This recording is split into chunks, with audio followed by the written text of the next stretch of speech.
Last Friday, in episode 1, I was honored to receive on our talk show 3 precious women of valor. Elder Sama Shifupu, living in Maryland, Dr. Terry Peter, based in Maryland, and Sonia King from Maryland as well. We discuss about the struggle that comes with weight gain. We also explore the different programs out there to help with weight loss. And tonight, I am delighted to have uh, them again to talk about the last and second part of our talk show that will be entitled Weight Loss Again Journey, Risk and Benefit. Behind this microphone, you have Prophetess Mercy Jenebouboire. I'm the CEO of Leadership Excellence for Women by Women, a Dallas-based not-for-profit organization, and we'll get back to you in a second. Precious women of valor, precious men of valor, welcome to Leadership Excellence for Women by Women talk show. Connect, explore, transform, and uplift each others to reach their limitless possibilities. When did the domestic violence start in your marriage? Immediately. 93% of juvenile victims of sexual abuse is by people they know. Yes. Before I used to edit on a free software and people paid for that. Then I got better on my paid software, so I got more clients and they offered to pay more. You don't need to go as far as fighting a woman, beating a woman, diminishing her, insulting her, humiliating her. Non, on pensait que c'était une Américaine qui allait venir. Donc...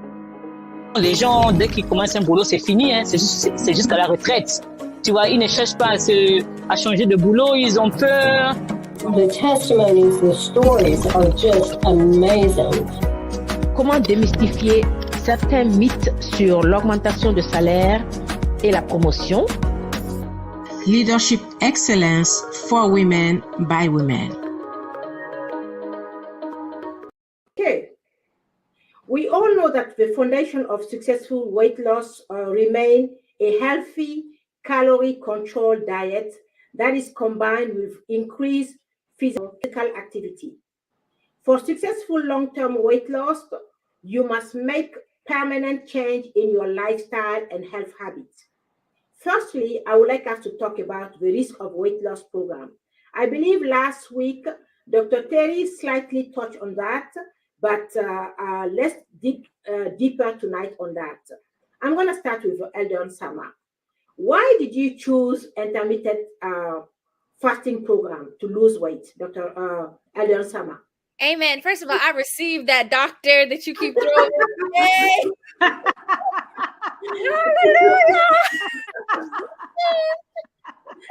Hey, speak, Jesus. But for me, it was what was the most sustainable for my lifestyle. I had also tried other things. I tried keto. I got the keto flu, and I was like, no, this is not going to work for me. And I just did not like the restrictions. You can't eat this. You can only eat that. Like, you could just have a full plate of bacon. And I just was like, this does not, it's just not. It was okay. So intermittent fasting was definitely the most sustainable for me. I was used to skipping out on breakfast already, being a mom. Now I had direction to it, and I knew, why I was doing what I was doing. So it was just easiest for me in my lifestyle, I can say. Thank you, Elder Sama. Dr. Terry, are there any risks associated with intermittent fasting? I think you are muted, Dr. Terry. The people who would have the most issues with intermittent fasting would be type 1 diabetics, or anyone who is on insulin. Mm-hmm. Because once you take your insulin, you have to eat. Otherwise, your blood sugar can drop dangerously low. So I would think that they would be the people who would, have to be very careful about intermittent fasting.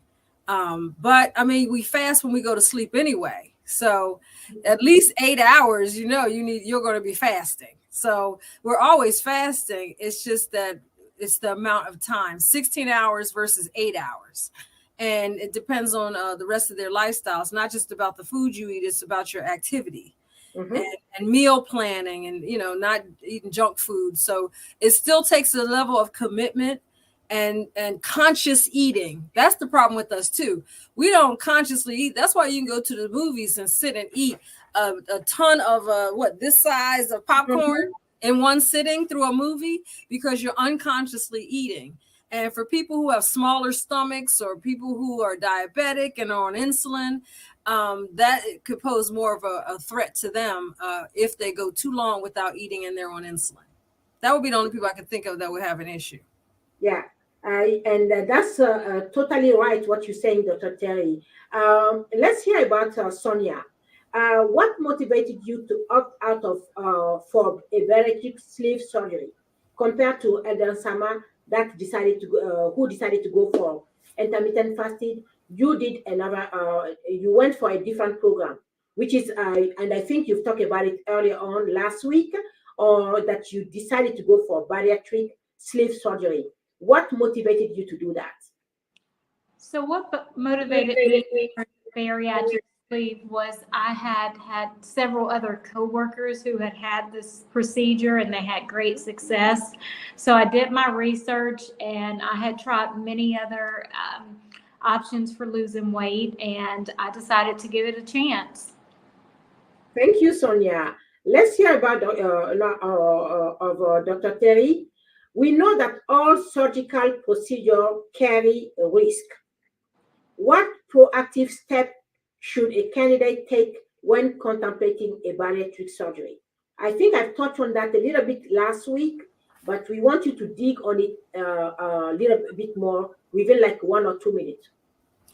The most important thing that anyone considering bariatric surgery, they have to understand that they have to have a lifetime commitment to eating less, because they have less stomach. The stomach is where the food is churned and broken down through with enzymes and acid. And if you have 80% of your stomach is gone, that leaves 20% to digest very little food. If you put more food in your stomach, like what you previously ate, you run the risk of damaging that tissue, increasing your risk of clot formation and aneurysm, because you're putting excess stress on that small sized structure.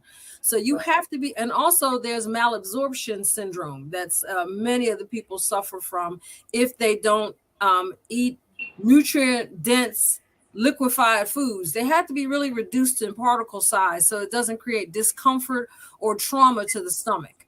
So it's very, very important to really understand that it takes a lifetime commitment. You can't cheat on this. There's no cheat diet when you have less than when you have 20% of your stomach left. There's no cheating. There's no I can go have a steak. No, the outcome is very bad. So it's very important to understand that that's going to take a lifetime commitment to eating much smaller quantities than you're used to. That's pretty much really the biggest thing with that. Am I right, Sonia? Yeah, you said that perfectly. It's a lifetime commitment, and if you don't stick to that commitment, you will definitely have issues in the long run. Wow, I'm really glad that you're talking about that, Dr. Terry. I know that lately we've had even like a big star in the United States talking about the death of, a close and loved family member. I will not say names here, but I'm sure many will understand who I'm talking about. And Dr. Terry, when I was preparing the talk show, you and I, we had conversation. You touched on that, that sometimes people go through bariatric surgery, and then later on, within like a year and a half or 2 years, they die. Can you explain a little bit more on that? Because we really want people to understand the risk. It's great, but there are risks. If you are not ready for it, just like Sonia said earlier on, think twice before you go for that option. I think the most important thing that people need to know if they're going to get that surgical procedure done, they have to have a nutrient-dense diet. They have to make sure that what they eat, everything that they eat, counts for nutrition to their cells. If you are starving on the cellular level, which is what happens to diabetics, by the way, the pancreas is pumping out insulin, but the cells are supposed to respond to that insulin by opening up their channels and taking in nutrients, primarily glucose, for energy. So if you have someone that has a reduced stomach size and those cells are not getting those nutrients, they're starving on a cellular level, and you'll see things like them have a heart attack or a stroke or something that's related to like malnourishment, where they're faint, they're lightheaded, their brain doesn't get enough oxygen, and they perish because on the cellular level, they're literally starving to death. So that's why it's so important that if you need to be on vitamins that are nutrient, and you need to eat nutrient dense smoothies or drink nutrient dense smoothies in small portions, because you don't have enough stomach to digest and break down those particles to the smallest sizes that your body can absorb for nutrition on a cellular level. That's the most important thing you really have to understand. No, go ahead, Dr. Terry. No, that's it. That's the key. Yes.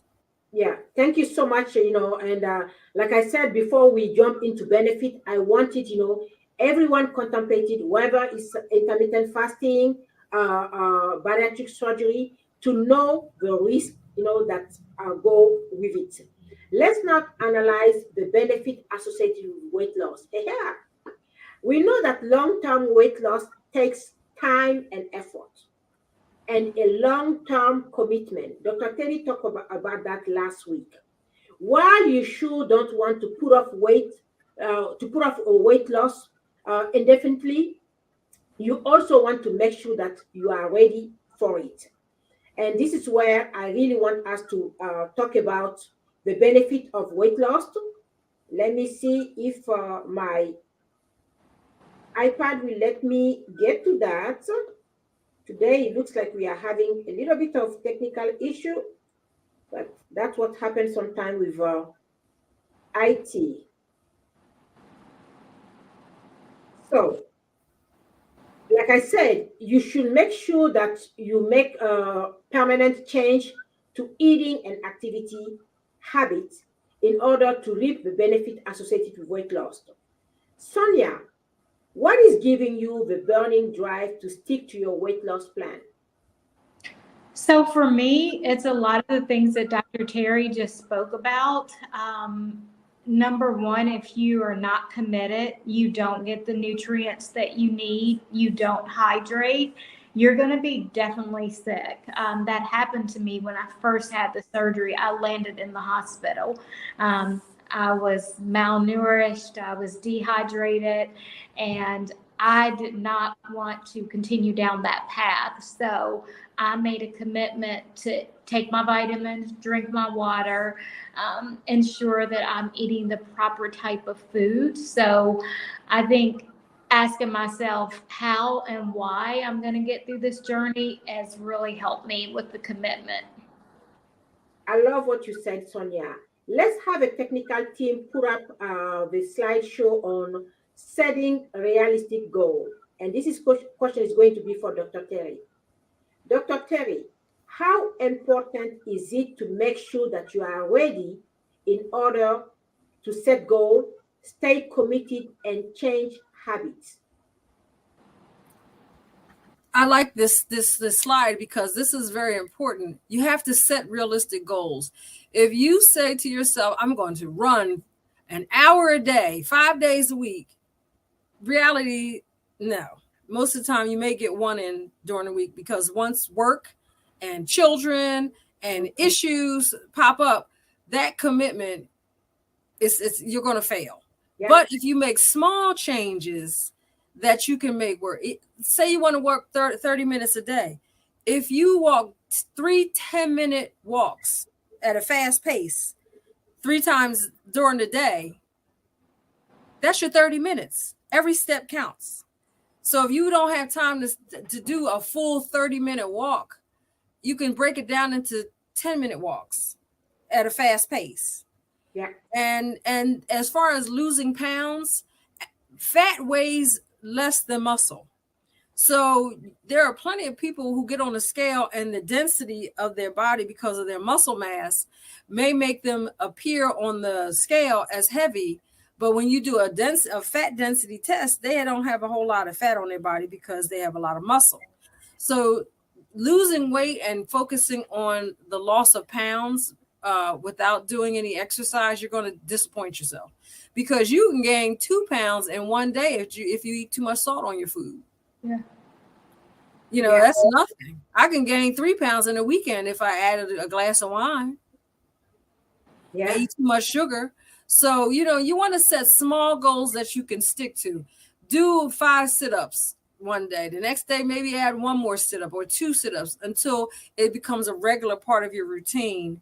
And just like brushing your teeth, you want to get to a point where exercising is just like brushing your teeth. You're not going to go without brushing your teeth. You don't want people to smell your breath and you don't have clean breath, right? So you want to get to a point where it's a part of your regular lifestyle. But you got to start slow, because there's so many things that you'll start psychologically talking yourself out of doing those routines if you don't stay committed. And again, it's about conscious eating, conscious exercising. We live in a world where we do things unconsciously. Yeah. You have to be conscious in what you're doing, no matter what it is, and set those goals and stick to them. And if you can't, you know, give yourself grace that if you don't do it today, make sure you do it tomorrow. Just don't let it go too long to where you're not doing it at all. Yeah. I love what you said, Dr. Terry. And of course, you know, when we talk about setting goals, we also talk about motivation. And then, Sama, how do you find your inner motivation? For me, honestly, I want to be able to feel good about myself. I want to be able to be proud to be in the skin that I'm in. It's a major, maybe it's a vanity reason. I don't know, but I want to feel good. And also, I was noticing that before, if I lack the self-control to be able to say to myself, I want to lose 5 or 10 pounds. And if I cannot do that, that means that I have not mastered self-control. And self-control is a fruit of the spirit. So I'm like, I have to have self-control. If I'm lacking self-control in this area, that's going to bleed to other areas of my life. I should be able to say to myself, I have this goal and I should be able to meet it. So it was bothering me that I was lacking self-control and allowing food to have control of me, right? God made food for the stomach, not the stomach for food. It's not supposed to be, it's becoming an idol or a small g God in my life, where it's like all you're thinking about is food, because I love food. I love food, And before, my metabolism, right? Dr. Terry, you said metabolism. My metabolism allowed it, but once that girl started slowing down, it was like it can't be how we used to. So had to be cognizant of how I was eating and what I was eating, and have that conscious eating that Dr. Terry was talking about. Being conscious of the food that I eat. Also, I have 3 little ones.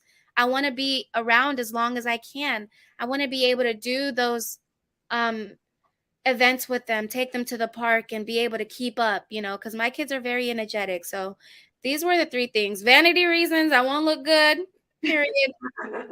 I wanted to have self-control, and I want to be around for a long time for my children. Yeah. And you see, for those that are watching us, you will see that it's like, I'm a project manager, and I see this as almost like managing a project. We talk about setting realistic goals. Then we talk about motivation. The third layer is going to be accountability. While you have to take responsibility for your own behavior for successful weight loss, it helps surely to have the right kind of support. Pick people to support you, and those people who will encourage you in a positive ways, without shaming you, without embarrassing or sabotaging you. Sonia and Elder Sama, do you each use accountability buddy as a support system? For me, I would definitely have to say that it's my husband. That's who I share with him my goals. And I also keep him accountable. He always tells me, if you don't want to do something, don't tell my wife, because she's going to remind you about that thing. You told me you want to walk tomorrow at 6 o'clock. Babe, did you walk today? Let me get up and go. So now he does the same thing to me. Oh, so babe, how's it looking? Or, he'll keep me motivated. So we definitely keep each other accountable. And Thank for me, you. I think that's awesome. And for me, it's my sister, Tanya, my oldest sister. So she's going to call me, did you take your vitamins? Okay, did you go out today to walk? So she does all those things that you're like, oh, I don't feel like it today. No, you felt like having this surgery. You need to feel like doing all the things to stay healthy. So my sister, Tanya, is my buddy.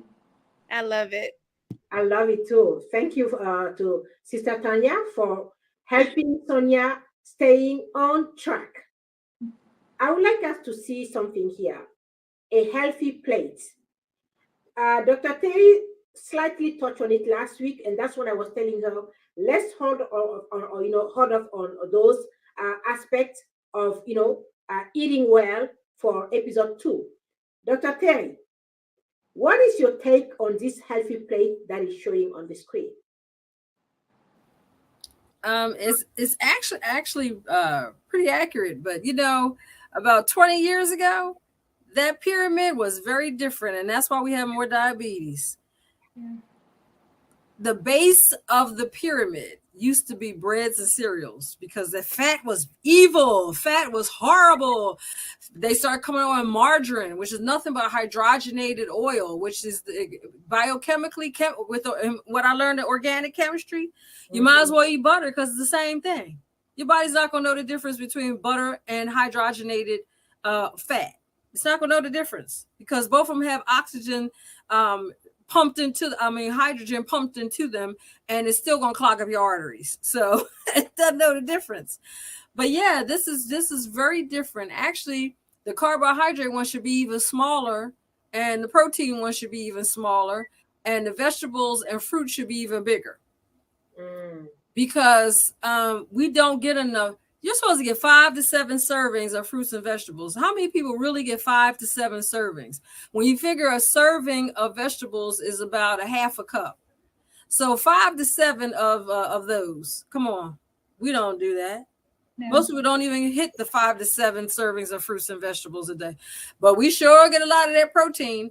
And you're only supposed to get 0.85 times your weight. And that's the amount of protein that you're supposed to get.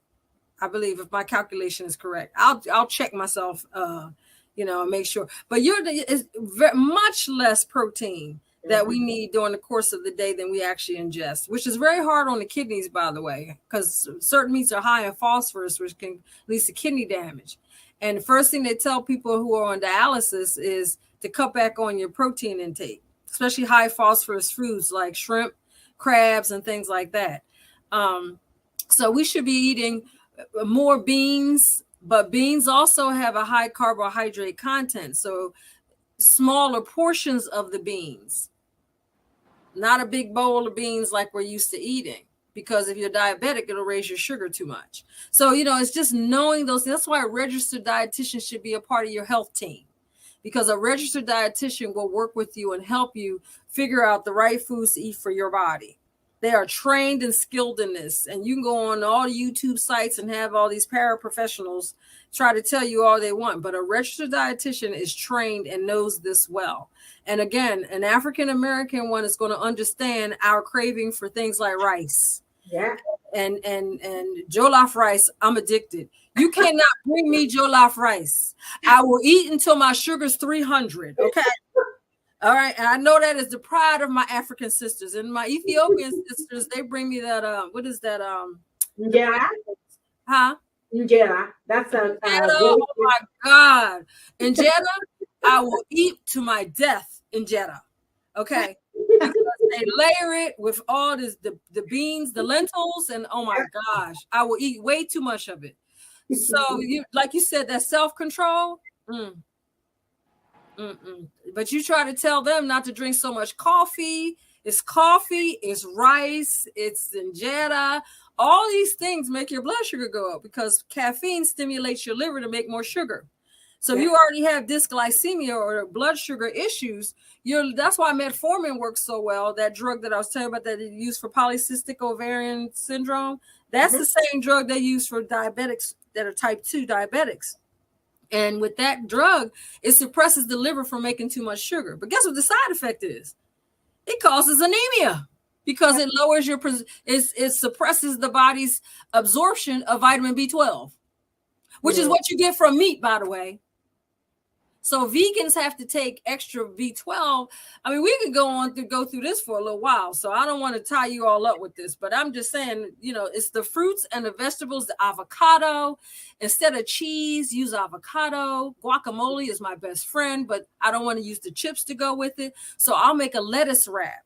I'm gluten sensitive, so I can't eat gluten anyway. So I'll get big leaves of romaine lettuce, and I'll put everything you would put on a sandwich, but I'll wrap it up in the lettuce. Somebody else was telling me something that's good. You get seaweed, the seaweed wraps that they do for Asian cooking. And I've done crackers and had like smoked oysters with that. So, and guess what? Seaweed has a lot of iodine in it, so it's helping my thyroid. That's why you see a lot of tiny Asians, because they eat their meats in small quantities. Now they do eat too much rice, so they end up having diabetic issues later too. But the other types of foods that they eat. So you can pull from all different. I mean, the diaspora is full of delicious foods that are very nutrient rich. You just have to know which ones that are right for your body and can be assimilated well. Yeah. Thank you so much, Dr. Terry. We are almost at the end of our episode 2 of our talk show. I just want to say a couple of things. Adopting a new eating style that promotes weight loss must include lowering your total calorie intake. We've talked about that. However, decreasing calorie does not mean giving up taste, satisfaction, or even ease of meal preparation. I'm going to start with Elder Sama, and then I will go to Sonia and Dr. Terry. How could this be achieved? Like, okay, you are reducing your calorie intake, but how could you also make sure that you're still enjoying the taste, the satisfaction, and even a homemade, meal prepared? Let's start with Elder Sama. For me, just sauteing a lot of peppers, mushrooms, all of these foods are actually very meaty and very flavorful if you season them right, having excess of those, just making sure I season them right. And as Dr. Terry said, having that avocado. And I also do the gallon bottle, and I'll chop up my cucumbers and my lemon in there. And to me, it tastes good. Now, drinking normal water is strange, having those properties in there, but you definitely can. Also, as you said, Pastor, educating yourself. In this day of age, it's very easy to look up information.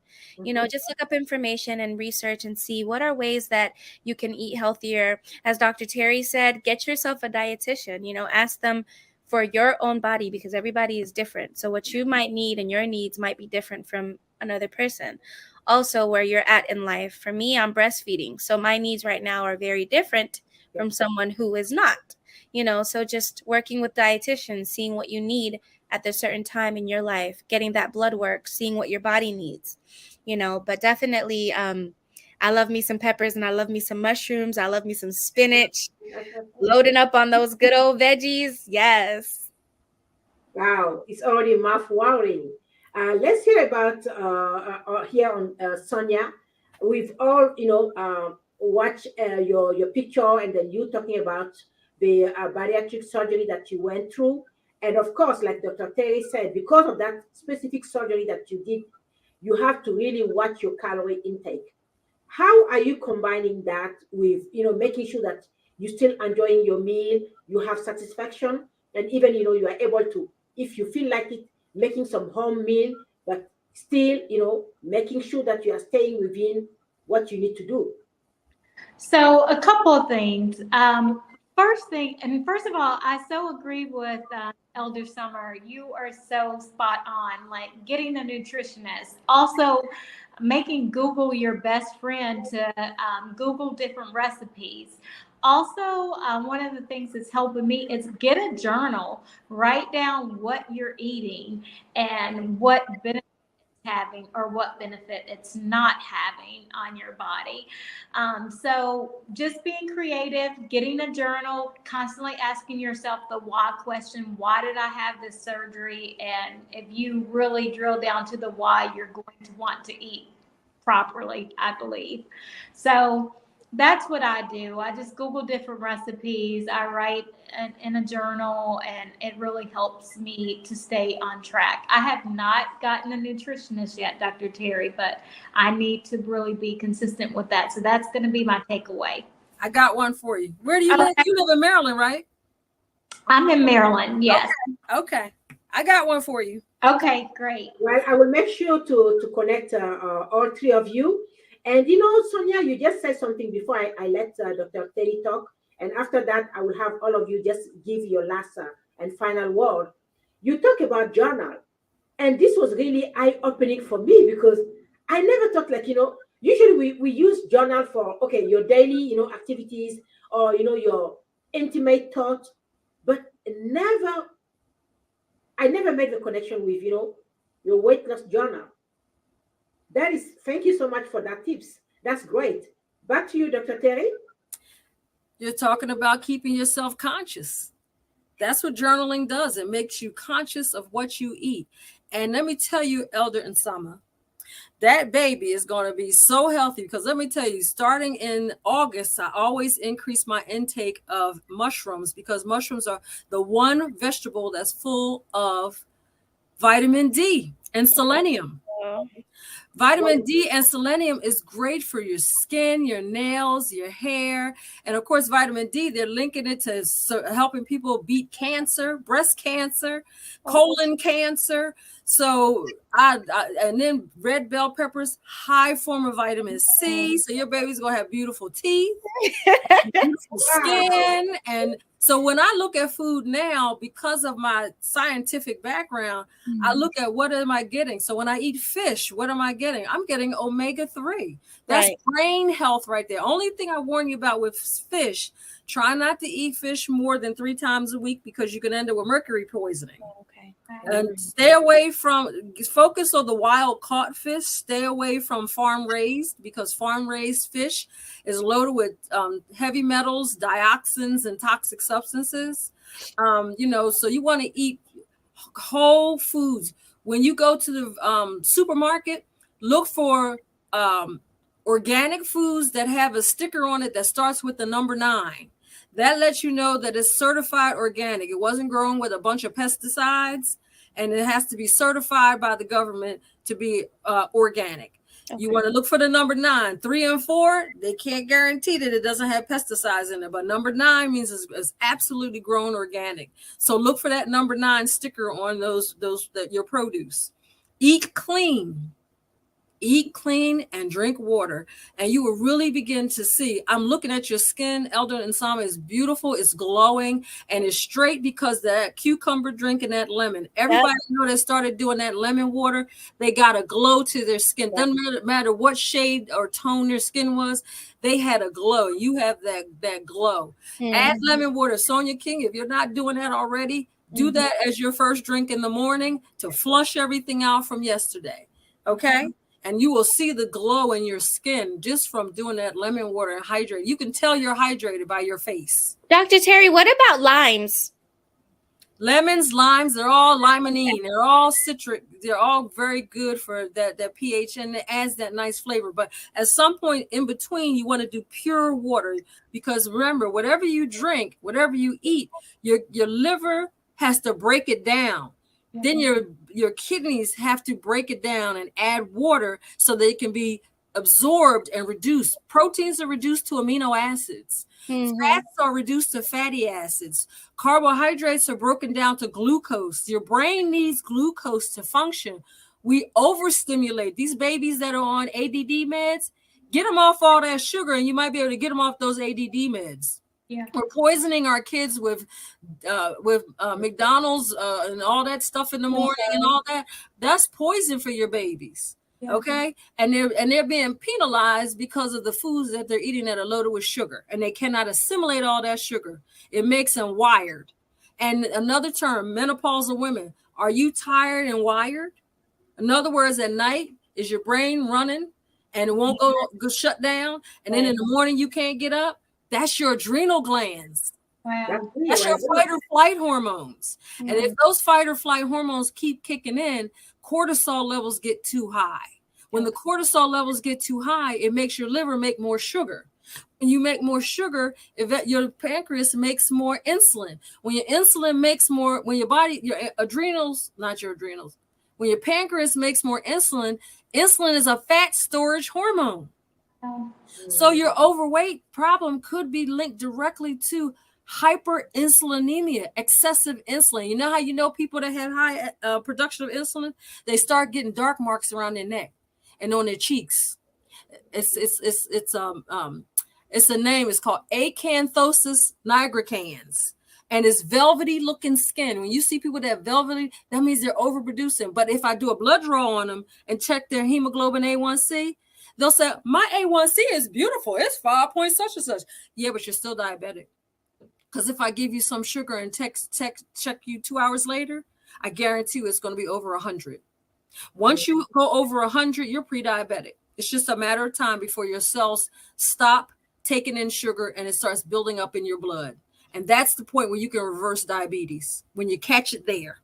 When you catch it there and make the lifestyle changes. You know how people say we've cured diabetes? No, you didn't cure anything. What you did is you made them change their diet. You don't need to pay $1 million for that. Change your diet. Cut back on your sugar intake.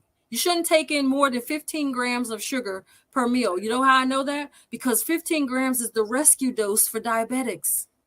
Every 15 grams of sugar raises your blood sugar 40 points. Think about that. Look at the juice that you drank or that you gave your babies. 30, 40, 50, 60, 100 grams of sugar in there. And you just fed that to your baby. And you wonder why they're pinging off the walls. That's why. Because you shot their brain with all that glucose. And eventually the pancreas is going to wear out and it's not going to function the way it needs to. And then the cells are not going to respond. So they'll be pumping out that insulin, but the cells won't open their channels to take in the glucose and use for energy. That's why you feel tired. And Dr. Terry, when I initially had my surgery and I wasn't getting enough fluids in under my eyes, I want to say for like the first 6 to 7 months were like black. Mm-hmm. I'm just now starting to get color back under my eyes. Like I had the black circles under my eyes. Mm-hmm. That was that malnutrition, and it was sunken in, right? They started getting a sunken in thing. Yeah. Mm-hmm. Yeah. Yeah, and that could end up with cardiac issues. That's why I was saying a lot of those people who did the bariatric surgery, when they passed away, if we were to look at their electrolytes, the potassium was probably flatlining, the sodium was probably flatlining, the chlorine, all of those electrolytes that keep you going and keep you alive were probably very, very low, dangerously low. And then the heart fails because it needs that. The kidneys fail. They basically go into organ failure because of the malnutrition. That's why it's so important when you get the bariatric surgery. Follow those rules. Don't take shortcuts. There's no shortcut with that. Yeah. No shortcut whatsoever. Wow. And you see, this goes back to what we said on episode 1, when I was talking about doing your homework and knowing your body. Like Sonia just said, she noticed that she was having dark circle and she took proactive measure about it. Don't just sit there and say, oh, it will just go away. No. After you've gone through any of those weight loss programs and you start seeing some changes, and when I said changes, I'm talking about like negative change, because we are all, we have beautiful ladies on this platform tonight. And Sonia, knowing your body, you notice dark circle. That is not something that you used to be on on your face. You took, measure to deal with it. And that's what I'm talking about. We are literally at the end of this talk show. Just one thing that I want to say, it is not enough to eat healthy food and exercise for only a few weeks or even months if you want long-term successful weight management. These habits must become a way of life. Lifestyle changes start with taking an honest look at your eating pattern and daily routine. I would like, starting with Dr. Terry, Sonia King, and Elder Sama, what is your last word for our public? My last word is let medicine be your food and let food be your medicine. I love that. That's it. My last word would be give yourself grace. You know what we were saying about setting those realistic goals? Definitely give yourself grace and know that even if you get off the wagon for one day, go ahead and hop back on. My last would be commitment, accountability, and determination. Be committed, be determined, and decide what it is you want to do with your health and eating patterns. Thank you so much. We are at the end of our talk show tonight. Elder Sama, Dr. Terry, and Sonia, thank you so much again for this fascinating debate. We know that there was a lot to cover. Last week we went a little bit overboard, but I think it was necessary for us to just pave a way for everyone to understand what we are talking about here. Precious women of valor, precious men of valor, dear viewers, thank you again for staying with us, and we will see you on Friday, January 6th at 2:30 p.m. Washington, D.C. time. We will have a live talk show in French. So for English speakers who want to learn French, this is your opportunity. And basically, the title of that talk show will be in French, Stratégie pour réaliser ton rêve américain d'acheter une ou des maisons aux États-Unis. Translated in English, strategy for you to realize your American dream of buying a home or multiple homes in the United States. Dr. Terry, Elder Sama, Sonia King, and our beautiful viewer, thank you for staying with us, and see you next time. Take care. Thank you. Bye-bye. Bye. Bye. Thank you. Thank you.